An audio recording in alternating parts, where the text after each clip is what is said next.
everyone, my name is Melissa. I'm the CEO of Limbs for Life. Today I'm going to be talking to you about human rights and self-advocacy and why I think that they're two really important things for our community to be aware of. Really tricky question. I know that I've always been a person that asks questions, and I think that in order to be able to make informed and educated decisions, you need information to do so. So it all adds up really, because you can't advocate for yourself if you don't have the correct information to do so. So I would say to people, have I always? Not necessarily, but I've always been a hunter and a gatherer of information. So I ask a lot of questions. I might take time to arrive at the decision that I'm going to make, and that will usually attempt to be for the best outcome for me. But it's about asking the right questions, getting the right information so that I can make an informed and educated decision which impacts me and my life.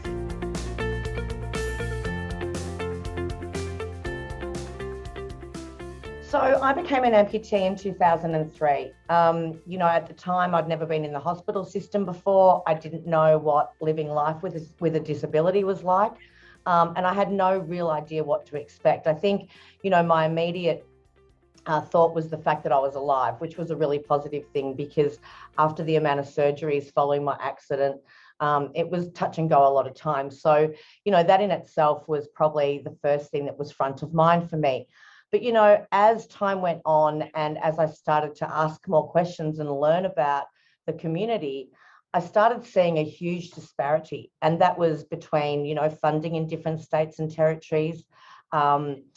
Myself, I was funded under the transport accident system, and it was something that really disturbed me that, a person who was the same age as me, so I was 37 at the time, but another 37-year-old who had, maybe lost their leg to cancer or, lost their arm to meningococcal couldn't attract the same funding that I could get because mine was an accident and theirs wasn't. None of that ever made sense. So, that whole disparity was something that really bothered me. And I didn't understand why in a country such as Australia, we were being divided by cause or reason for amputation, and or the fact that, the postcode that we lived in. So it was a really fragmented and a broken system. And it sort of lit a fire in my belly, because the fact that it was so unfair, I just was really disturbed by it. And no one could answer to me why, even under the public system, what you got in South Australia was different to what you could access in New South Wales, was different to what you could access in Perth. And yet we're all in this one giant big country.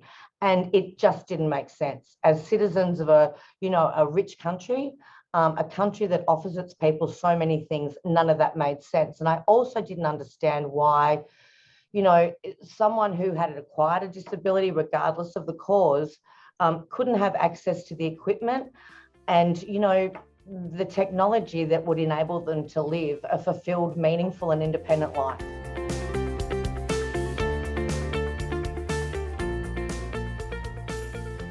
I think for the most part, it's about asking questions. For my mind, I don't know that there's three, but I think it's about asking questions, getting answers to the questions they've asked and understanding them. So at first you don't succeed, try again. If something doesn't make sense, then ask again. Make sure that you're getting the information that you need in a way that you can interpret it and understand it, and in a way that it makes sense to you.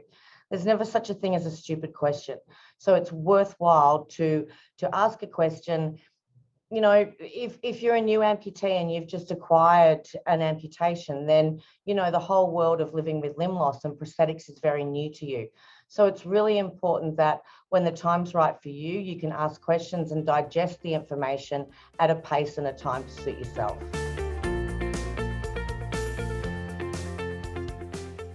The human rights is something that I got really involved in about 5 years ago when I met Dr. Natasha Layton, who's a researcher for occupational therapy.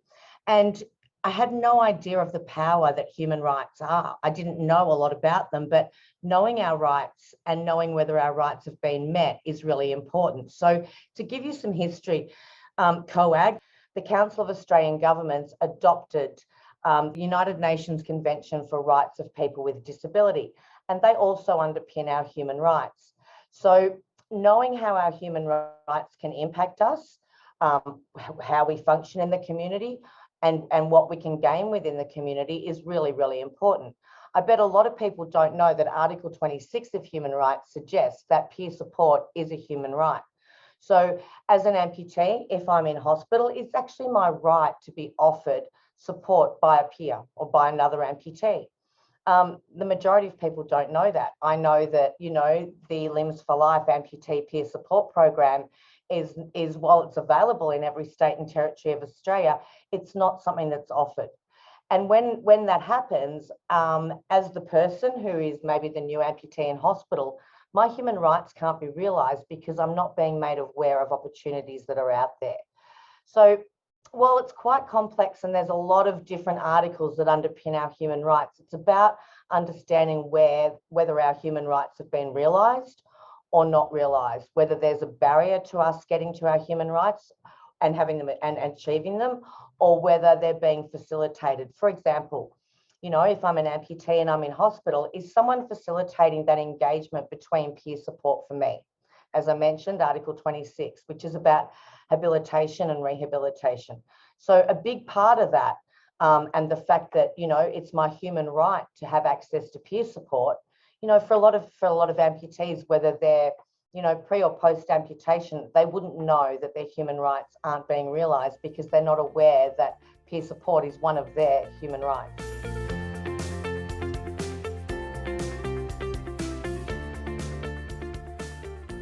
I think it's understanding them.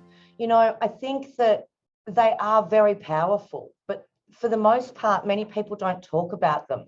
There are a few human rights advocates out there, where our human rights impacted during COVID, during lockdowns, during, the impact of what happened with people over, that 2-year period. Yes, they were.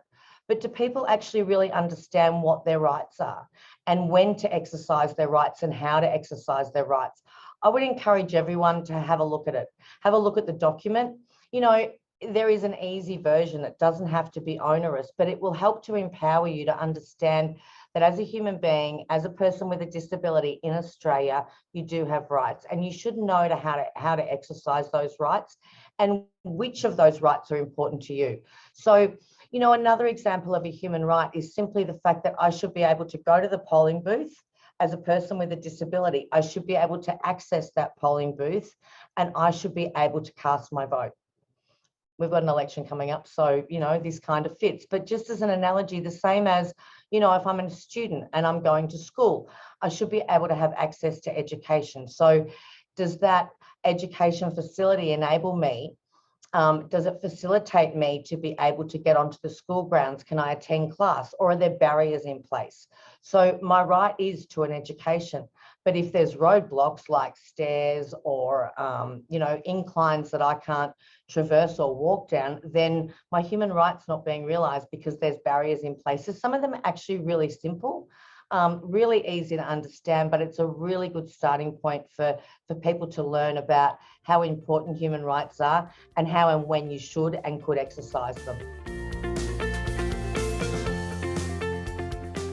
If you want to look into human rights and you want to understand them more and learn about them more, really easy. You can just Google the United Nations Convention of Rights for People with Disability, and they're really easy to find. As I said, Australia adopted those in 2008, so they've been embedded. They've been embedded in our life for a long time now, and people should know about them. I think setting goals is really important. I was probably a little bit unrealistic when I first set goals when I first had my amputation, because initially, I expected that, and maybe this is me being an eternal optimist, but I expected that I'd get to rehab, someone would give me a leg, it'd be pretty easy and I'd be out the door, and, maybe one day I'd be able to wear high heels again. None of those were ever going to happen. It was a really long, slow journey. And I remember saying to one of my therapists at the time, weeks and weeks are passing and I don't feel like I'm getting anywhere. And, part of that was my fault, I guess, because I've always been a big picture person. So I don't tend to look on the little bit. I'll look on the little side of things. And she said to me, you need to take a step back, pardon the pun, but you need to look at what you've achieved each and every week. So, 3 weeks ago, you couldn't stand up for 3 minutes. 3 weeks ago, you could hardly even get out of bed. 3 weeks ago, you couldn't lift any weights, you couldn't do anything. So it was about breaking down those goals, but also looking at what I'd achieve week to week, no matter how big or small they were. Yes, I had big long-term goals, but I also had medium-term goals, and I learned to have really short, simple, short-term goals. So we need goals because we need to be looking towards the things that we can achieve. And if we can't achieve them, then why can't we achieve them? And what support or help do we need to achieve our goals? When we first founded Limbs for Life, this was going to be a Victorian-only organisation, and that was our goal at the time. 3 years later, we were, supporting people in South Australia and through demand Tasmania as well. And, by that time, my goal was to be national within 5 years. Now, we did that in about 2011 and 12, so it took a little bit longer, but, it was my goal to make sure that, as an organisation, we could support the entire amputee community in Australia. And, I continue to set goals for the organisation in an operational capacity. Our board set goals for, us as for the organisation as a board, so that we're always achieving and working towards the mission of the organisation.